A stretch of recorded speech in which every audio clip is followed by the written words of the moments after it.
नमस्कार। आज हम देखेंगे महाभारत का एक महत्वपूर्ण चरित्र द्रौपदी चीरहरण।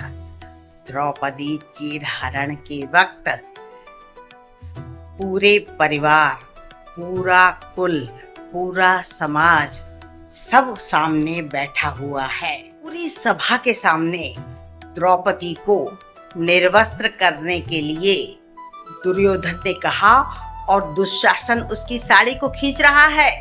द्रौपदी अपने परिवार को, भीष्म पितामह, आचार्य, कुलगुरु सबको देख रही है। सबने नतमस्तक कर लिया, मुंह झुका लिया। फिर वो अपने पति पांडवों की ओर देखती है कि कोई मेरी सहायता करेगा। पांडवों ने भी सिर झुका लिया। अब द्रौपदी उस परमानंद कृष्ण, दामोदर, दीनदयाल, केशव को याद करती है और कहती, कृष्ण अब मेरी लाश तुम्हारे हाथ में है। देखिए कृष्ण ने कैसी सहायता की। उन्होंने वस्त्रावतार लिया उस समय और उसकी साड़ी को इतना बड़ा कर दिया कि दुशासन साड़ी खींच खींच कर थक गया।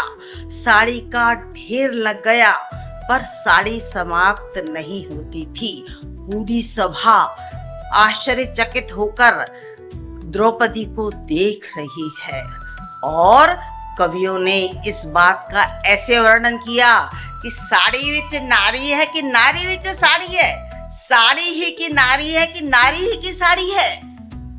ये क्या हो रहा है? कुछ समझ में नहीं आ रहा। नारी में साड़ी है या साड़ी में नारी है?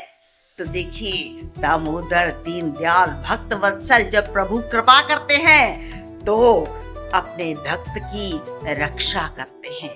अपने शरणागत आए हुए भक्त की लाज बचाते हैं, जैसे कि द्रौपदी की लाज बचाई कहना ने। इसलिए आशा एक राम जी से दूसरी आशा छोड़ दे, नाता एक राम जी से दूजा नाता तोड़ दे।